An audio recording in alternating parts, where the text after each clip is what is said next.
नमस्कार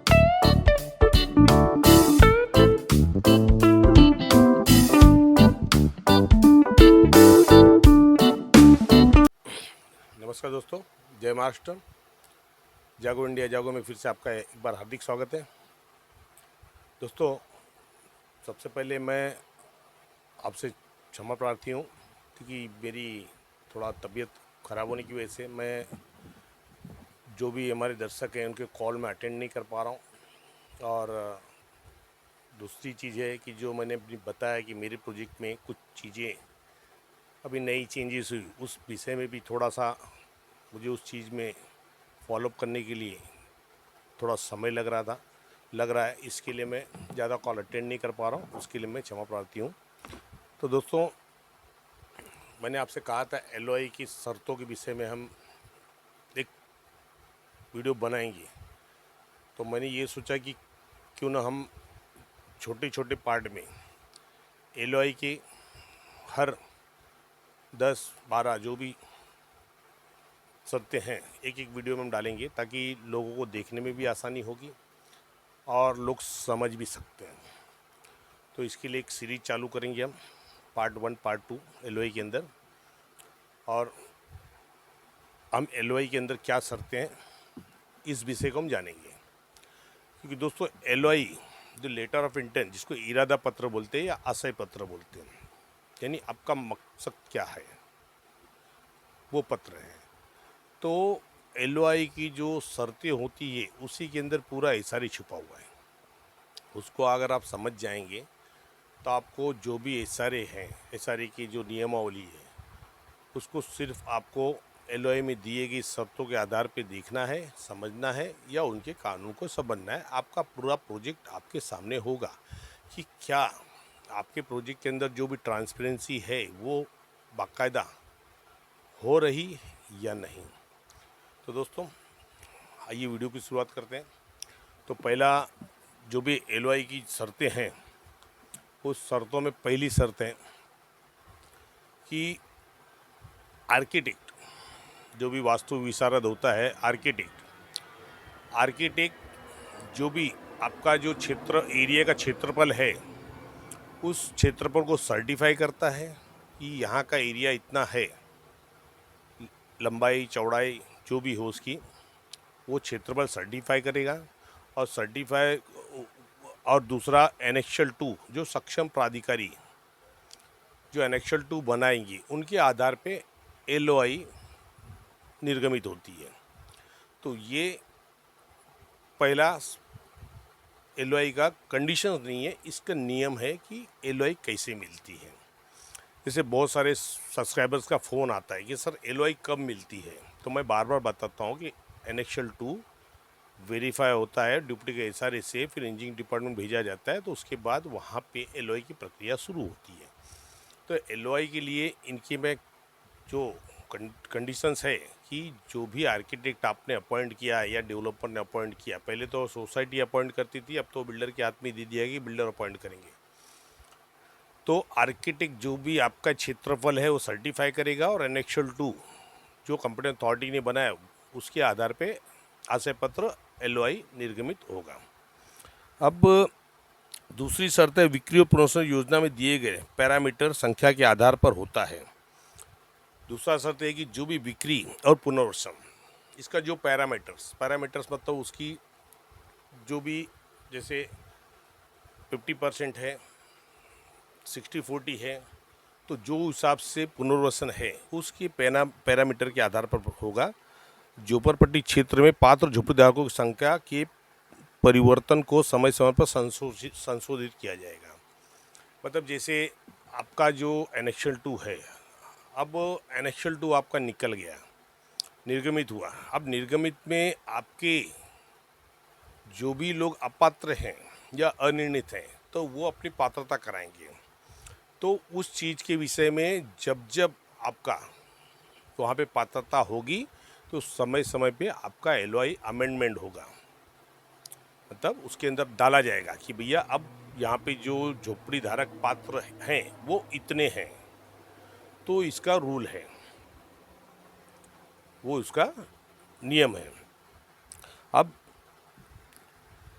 नियम तीसरा लेते हैं डेवलपर के नियम 9.30। जब डेवलपर को डीसीआर का 33 ट्रेन नियम क्रमांक 91 अनुसार रख रखाव के लिए प्रति झोपड़ी धारक 40,000 का भुगतान करना होगा। मतलब ये इनको कंडीशंस है कि जो भी झोपड़ी धारक हैं उनको जो डीसीआर का नियम है 3310 मतलब पहले बताया कि एसआरए स्लम रिहेबिलिटेशन स्कीम, तो उसके अंदर जो भी उनका 9.1 का क्लॉज है उसके आधार पे प्रत्येक झोपड़ी धारक जो झोपड़ी धारक पात्र हैं वो पर हेड 40,000 रुपया डेवलपर्स को वहाँ पे इशारे में जमा करना पड़ेगा इनके मेंटेनेंस चार्ज के लिए।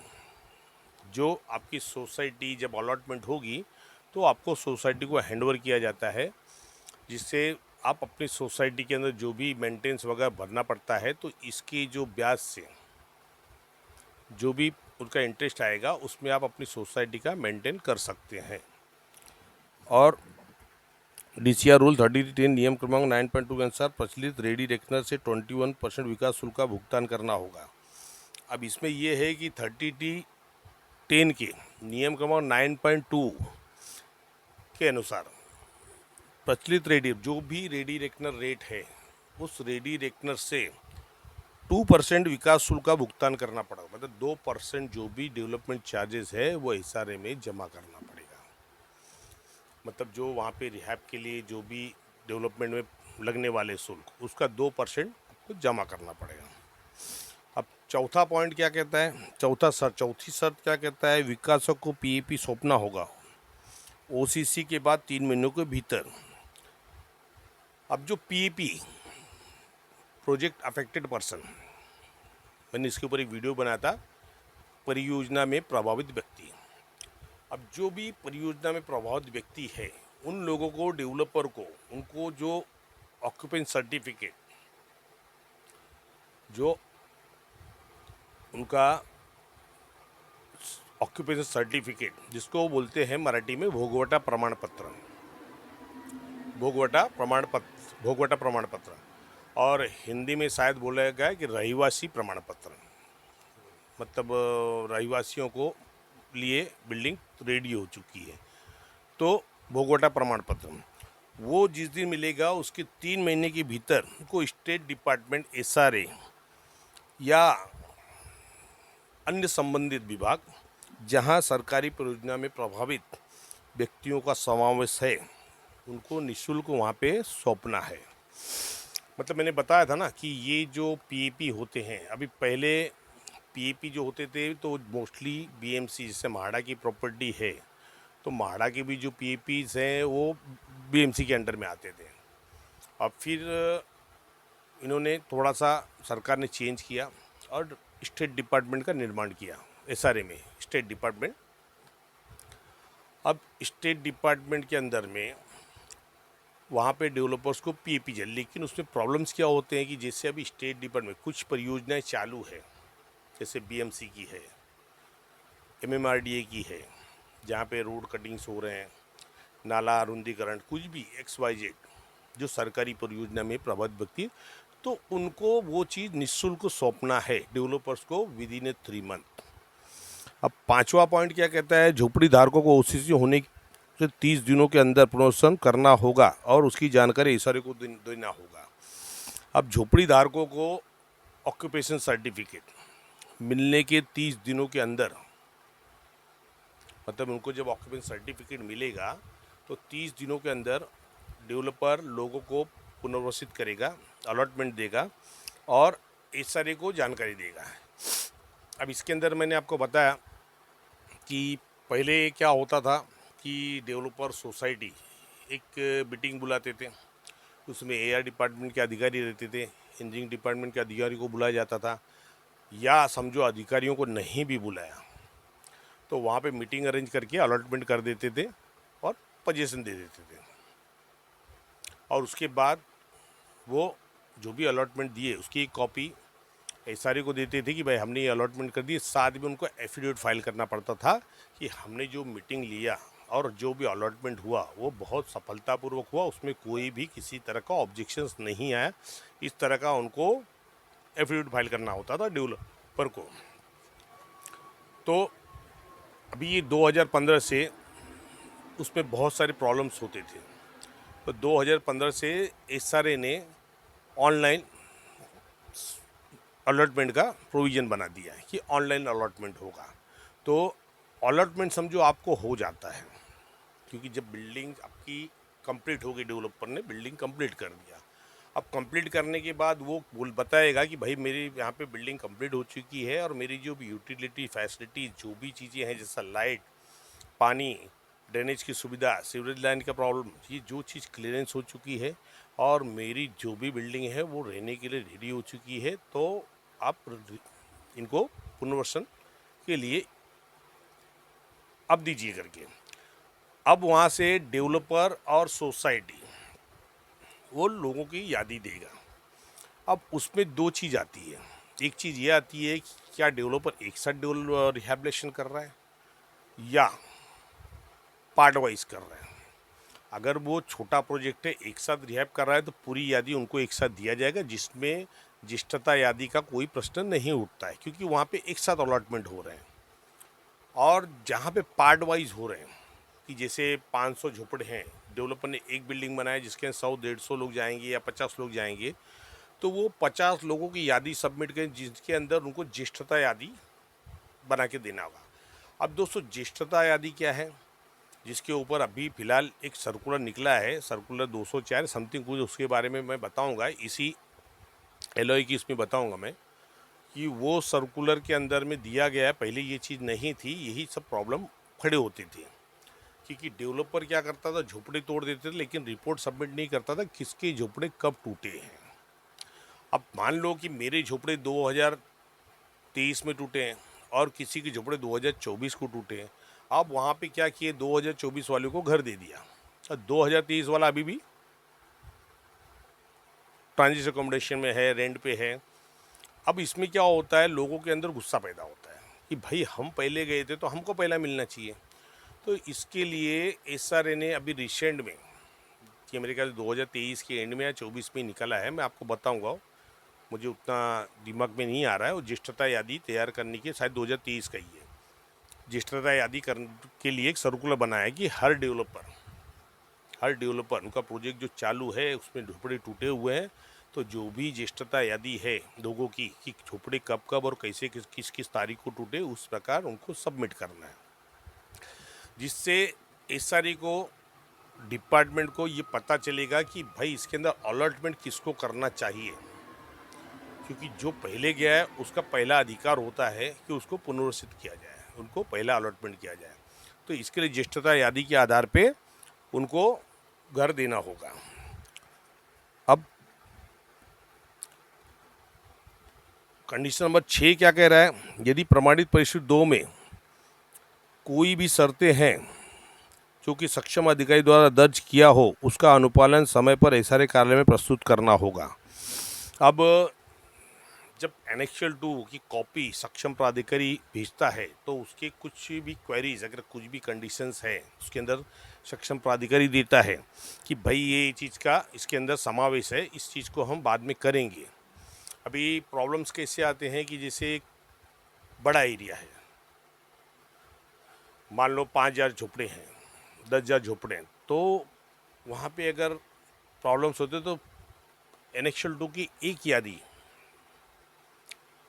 सबमिट की जाएगी और दूसरी यादी पे काम चल रहा है, और वो यादी जाने के बाद दूसरी यादी सबमिट किया तो ये उनको रिटर्न में देना पड़ेगा कंडीशन में कि हम ये यादी दे रहे हैं और इतने दिनों में हम दूसरी यादी और फाइनल यादी कब देंगे, वो रखना पड़ता है। तो ऐसे जो भी शर्तें होगी उसको एसआरए के कार्यालय में, एसआरए में सबमिट करना होगा। ये पॉइंट नंबर 6 हो गया। अब पॉइंट नंबर 7 है, सक्षम प्राधिकारी द्वारा भविष्य में प्राप्त और घोषित झोपड़ी धारकों का पुनर्वसन करेगा। अब जो सक्षम प्राधिकारी, कंपनी अथॉरिटी ने जिस भी झोपड़ी धारकों को पात्र किया है उसको आपको पुनर्वसन करना ही है, भविष्य में करना ही है। अभी जैसे प्रॉब्लम्स क्या होते हैं, मैंने बहुत बार बताया और हर बार मैं बोलता हूँ कि पहले, सबसे पहले दोस्तों आप अपनी पात्रता पे ध्यान दीजिए, क्योंकि पात्रता बहुत इम्पोर्टेंट चीज़ है। पात्रता आपकी अगर हो जाती है तो आपको अधिकार प्राप्त होता है, आप सोसाइटी के मेंबर्स बनते हैं। आपको सोसाइटी के हर मीटिंग में जो भी प्रॉब्लम्स हो रहे हैं या कुछ तकलीफ है, लोगों की प्रॉब्लम्स है, उस चीज़ के ऊपर आवाज़ उठा सकते हैं और आपके हर आवाज़ को सोसाइटी का काम है कि उसको आपके मिनट्स बुक में इंटर करेगा। अगर वो इंटर नहीं करता है तो आप सहकार कक्ष में उसके खिलाफ आवाज़ उठा सकते हैं कि भाई मैंने ये चीज़ कहा था, ये रिकॉर्ड पे क्यों नहीं लाई गई। तो आपको उसका अधिकार बनता है। तो इसलिए पात्रता पहले। अब यहाँ पे यही चीज़ होती है कि जैसे अभी प्रोजेक्ट कंप्लीट हो गया है और कुछ लोगों के मैटर पेंडिंग पड़े हैं, अब वो जब पात्रता होके आएंगे, अब यहाँ पे डेवलपर बोलेगा कि भाई मैंने तो पीएपी भी हैंडओवर कर दिया हूँ और मेरे पास जगह है ही नहीं। लेकिन जब सक्षम प्राधिकारी ने पात्र किया है तो उनको रिहैब करना ही है, तो एसआरए उनको पीएपी ट्रांसफ़र करेगा। क्या? क्योंकि वो अपनी स्कीम में अगर आते हैं, जैसे जो बिल्डिंग आपका जो स्कीम है उसमें अगर जगह खाली है, उसमें आपको अलॉटमेंट होता है तो आपका रेगुलर अपार्टमेंट होगा, उसके अंदर पीएपी नहीं कहा जाएगा। लेकिन आप हम जो उस स्कीम से अगर बगल वाली स्कीम या कहीं थोड़ी दूर की स्कीम में जाते हो तो आपको पीएपी के तहत भेजा जाएगा, प्रोजेक्ट अफेक्टेड पर्सन, क्योंकि आप इस परियोजना में प्रभावित थे, आपकी पात्रता हो चुकी है। लेकिन जब आपकी पात्रता हुई, ये चीज़ ये स्कीम के अंदर जो भी घर थे वो वितरण कर दिए गए और पीएपी के फ्लैट्स सरेंडर कर दिए गए। अब डेवलपर के पास कोई बिल्डिंग का काम चालू नहीं है, तो इसके लिए आपको पीएपी में हम भेज रहे हैं। तो ये चीज़ पॉइंट नंबर 7 कहता है। अभी कुछ लोगों के क्वेश्चंस होते हैं ना कि सर हमारी बिल्डिंग में तो बिल्डिंग बन चुकी है, अलॉटमेंट हो रहा है, हमारी तो पात्रता अभी हुई नहीं, हमने अपील में गए, हमारा क्या हमको घर मिलेगा? दोस्तों मिलेगा। अगर सक्षम प्राधिकारी ने पात्र किया है, कंपनी अथॉरिटी ने पात्र किया है, तो आपको घर को जो भी पुनर्वसन करना ही पड़ेगा। ये उत्तरदायित्व है एसआरए का, यानी सरकार का। अब पॉइंट नंबर 7 क्या बोलता है? जो पॉइंट नंबर 7 की शर्तें हैं कि डेवलपर योजना चालू करने के दौरान सभी एनओसी मोफा सहित सभी प्रस्तुत करना होगा। मतलब जो चालू करने के दौरान, मतलब अब डेवलपमेंट के अंदर बहुत सारी एनओसीज आती दोस्त। अभी जैसे नॉर्मली हर प्रोजेक्ट तो रेलवे और एविएशन जोन में नहीं होता है, तो उसके अंदर रेलवे और एविएशन जोन छोड़ के बाकी बहुत सारी अथॉरिटियां हैं जिसके एनओसीज कलेक्ट करनी पड़ती है। तो उस हिसाब से सब जो रेलवे और इसकी बॉर्डर पे है तो उसी में सब आ जाएंगे, खाली उसके 2 एनओसी छोड़ दीजिएगा। अभी जैसे रेलवे हो गया तो रेलवे की एनओसी लेना पड़ेगा कि रेलवे आपको वहाँ पे बिल्डिंग बनाने की आपकी बाउंड्री पे दे रहा है। उससे प्रॉब्लम्स क्या होते हैं? क्योंकि सर रेलवे की जो बाउंड्रियाँ आप देख रहे हैं, तो रेलवे की जो ट्रैक्स होते हैं वो कभी भी पक्के नहीं बनाए जाते हैं, कभी भी पक्के नहीं बनाए जाते हैं, वो कच्चे बनाए जाते हैं। क्योंकि अगर पक्के ट्रैक रहेंगे तो कभी भी हादसा हो सकता है, इसका नियम है। नियम ये है कि जो रेल की पटरियां हैं वो अपना साइज कम ज़्यादा करती हैं गर्मी और ठंडी के हिसाब से, क्योंकि उस पर इतना घर्षण होता है। तो आप समझ सकते हैं कि जब ट्रेन इतनी हैवी ट्रेन उस पर चलती है, इतने सारे टायर्स हैं, तो वहाँ पे कितना हीटिंग होता होगा, कितना उस पर घर्षण होता घसता होगा। तो उसके अंदर वो अपने साइज़, गर्मी, हीट, जो टेम्परेचर सबसे बदली करते हैं। इसके लिए देखिए कभी भी आपके जो ट्रैक हैं, ट्रैक की जो पटरियाँ हैं, कभी भी फिक्स नहीं की जाती हैं, तो हमेशा हिलती रहती है ताकि वो अपने आप को एडजस्ट कर सके।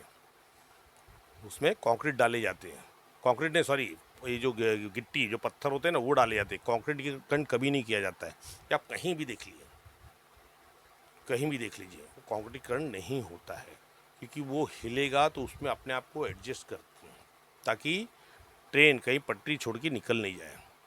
तो इसके लिए वो चीज़ की जाती है। और शायद ये चीज़ तो आपको बचपन में जो क्लास में हम 6-7 में हम पढ़ी भी थी इस बारे में कि जो ट्रेन की पटरियों में घर्षण होता है उससे क्या परिणाम आते हैं, ये सब हमने पढ़ाई भी की थी। तो ये चीज़ होती है। और दूसरी चीज़ ये होती है कि रेलवे की जो बाउंड्रियाँ हैं, तो रेलवे कभी भी अपने बफर जोन बफर जोन का मतलब होता है दोस्तों, उनकी जो पहली जो ट्रैक आती है उसको बफर जोन बोला जाता है।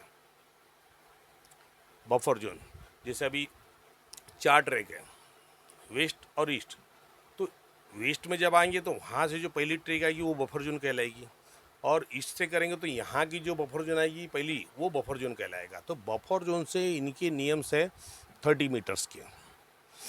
हालांकि जरूरी नहीं कि प्रॉपर्टी रेलवे की हो,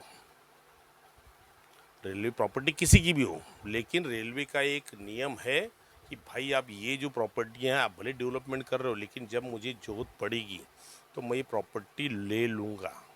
हम ले सकते हैं, इसका उनको अंडरटेकिंग देना पड़ता है डेवलपर्स को। ऐसे बहुत सारी चीज़ें ट्रैफिक में भी देना पड़ता है कि भाई कल हो सकता है रोड यहाँ से निकले, आज तो आप बिल्डिंग बना रहे हो। भाई देखिए, पहले रोड छोटे होते थे, अब चौड़े चौड़े अब 90 फीट भी 120 फीट भी कम पड़ने लग गए। तो उस चीज़ से जो रुंदीकरण चौड़ाईकरण होता है, तो उसके लिए जो बिल्डिंगें या झोपड़े अफेक्टेड होते हैं तो उनको शिफ्टिंग दिया जाता है पीएपीज में, अगर उसको पीएपी कहते हैं। तो ऐसे जितने भी डिपार्टमेंट है सबकी एनओसी चाहिए, सीआरजेड से लेके हर चीज़ की। जहाँ सीआरजेड लगेगा वहाँ सीआरजेड की एनओसीज लगेगी, पर्यावरण की लगेगी, हर चीज़ की एनओसीज लगती है। तो वो एनओसीज उनको सबमिट करना है एसआरए के अंदर में। ये पॉइंट नंबर 8 था। अब पॉइंट नंबर 9 क्या है? डेवलपर पुनर्वास निर्माण को सीसी जारी करने की तरह से निर्धारित अवधि के भीतर योजना के पुनर्वास घटक को पूरा करेगा। अब डेवलपर जो भी बिल्डिंग की सीसी लेगा उसके अंदर जो भी डेट निर्धारित किए गए, जैसे अभी फ़िलहाल तो 24 मंथ्स या 48 मंथ्स का है, पहले तो 24 मंथ था, अभी तो उसका पता ही चला कि 48 मंथ। तो 48 मंथ, क्योंकि 40 12 बार 24 36 जैसे इन्होंने डिसाइड किया है सीओएसआरए ने कि भाई 2 साल का चेक और 1 साल का पीडीसी, तो 3 बार साल हो गए, तो 36 महीने हो गए। अब 36 ही पकड़ के चले। वैसे उनके पहले 24 थे कि 24 महीने के अंदर आपको रैप करना है। तो वो जो भी समय देंगे उसके भीतर जो रिहैब बिल्डिंग है उसको कंप्लीट करना मैंडेटरी है। ये उनको ये करना मतलब वहाँ पे देना पड़ेगा, एफिडेविट देना पड़ेगा। उसमें एफिडेविट का जिक्र तो नहीं है, लेकिन वो समझ लिया एफिडेविट देना पड़ेगा। इसका मतलब ये होगा कि वो निर्धारित करेगा, वो बॉन्ड हो गया। जब आपके एलॉय में दे दिया कि भाई आपको ये इतने महीने में देना है, तो बॉन्ड हो गया। तो बॉन्ड समझो दिया गया है कि तारीख को हम देंगे। अब 10वां है, डेवलपर सीसी जारी करने की तारीख से निर्धारित समय अवधि के भीतर योजना के प्रबंधन घटक की तुलना से करेगा। अब देखिए, अब इसके अंदर एक चीज़ है कि जो भी सीसी मिलती है, अब उसको डेवलपमेंट जो करना है उसको एक माप से करना पड़ेगा, एक तुलना करना पड़ेगा कि भाई आप डेवलपमेंट कैसे कर रहे हो। तो उस हिसाब से डिपार्टमेंट ने उनको क्या बोला है सॉरी सर, 4000 स्क्वायर मीटर की प्रॉपर्टी है तो आपको 36 महीने में मैंने बोला 36 महीना, 36 महीने में आपको कंप्लीट करना है। 4000 स्क्वायर मीटर की प्रॉपर्टी है तो 36 महीने में आपको जो भी रिहैब बिल्डिंग है कंप्लीट करना है। और अगर 4001 से 1500 स्क्वायर मीटर की प्रॉपर्टी है तो आपको 60 महीने में वो स्कीम को क्लियर करना है, मतलब 5 साल। अब यहाँ पहला 4000 के 3 साल आया और यहाँ 5 साल आया, बराबर। अब यहाँ पे अगर 7500 स्क्वायर फीट की प्रॉपर्टी है, मतलब 7500 से ज़्यादा है, तो 72 महीना, मतलब 6 साल। 6 साल के अंदर आपको कंप्लीट करना है, ये उसका नियम है। यदि विकासन निर्धारित समय की सीमा से पूरा नहीं करता तो सीओएसआरए से वैध। हाँ, अगर ये चीज़ जो क्राइटेरिया दी गई है कि 4000 स्क्वायर मीटर है तो आपको 36 महीने में इस चीज़ को बिल्डिंग को कंप्लीट करना है। अगर 4000 से 7500 स्क्वायर मीटर है तो आपको 60 महीने में करना है, कंप्लीट करना है। और 7.5 से ज़्यादा है स्क्वायर मीटर तो आपको 72 महीने में करना है। और यदि इस चीज़ को डेवलपर जो भी समय तय हुआ है, अगर उस समय में उसने नहीं पूरा किया तो उसको वहाँ पे वैलिड रीज़न देना पड़ेगा सीओएसआरए को कि भाई मैं डेवलपमेंट क्यों नहीं कर पाया, क्या प्रॉब्लम्स थी। तो वो वैलिड रीज़न देगा और वहाँ से एक्सटेंशन लेगा कि भाई मुझे 1 साल 2 साल की मोहलत दो, मैं क्लियर करता हूँ। तो ये उसका नियम है। तो यही मैंने बताया दोस्तों कि ये देखिए अभी टोटल हो गए 10 और वीडियो हो रहा है लंबा। तो हम जो भी रहेंगे, किसी को देखो कोई शर्तें छोटी हैं कोई बड़ी है, तो समझाने में समय, आप खाली मैं शर्त पढ़ के बता दूँ तो आप समझेंगे नहीं। तो मैं उसके लिए एक एक चीज़ बता रहा हूँ कि एक्चुअली शर्त का मतलब क्या है। तो दोस्तों ये 10 नियम हो गए, ये पहले पार्ट में। अगले पार्ट में भी देखेंगे, शायद 10 आए, 9 आए या 8 आए, जो भी आए। हमारा एक टारगेट होगा 20 से 25 मिनट का वीडियो, ताकि आप अच्छी तरह समझ सके। और जब तक ये हुआ कंटिन्यूटी हम एलओआई के ऊपर बात करेंगे, और बीच में अगर जरूरत पड़े तो मैं एक्स्ट्रा वीडियो 2 डाल दूंगा मैं, ताकि आप इसको भी देखिए एलओआई को भी, उसको भी देखिए, ताकि एलओआई का कंडीशन जो कंटिन्यूटी आप समझेंगे तो आपको पूरी स्कीम समझ में आ जाएगी कि स्कीम होती कैसे है। जैसे लोगों के दिमाग में सर सारी योजना क्या है, मैंने बहुत सारी वीडियोस बनाए हैं, लेकिन ये एलओआई को समझ लीजिए तो आप पूरा ऐसा समझ जाएंगे दोस्तों। तो दोस्तों आज हमने जो भी एलओआई की 10 जो नियम या कंडीशंस है वो हमने आज देखे, हमने आज सीखा, हमने उस पर चर्चा की। तो दोस्तों अब वीडियो लंबा हो रहा है, अब अगली वीडियो मिलते हैं। जो भी कंडीशन 11 से आगे जो भी कंडीशन है एलओआई के, उसमें से हम कंटिन्यूटी रखेंगे। आप देखिए, समझिए, वीडियो कैसे लगा कमेंट कीजिए। धन्यवाद। जय महाराष्ट्र।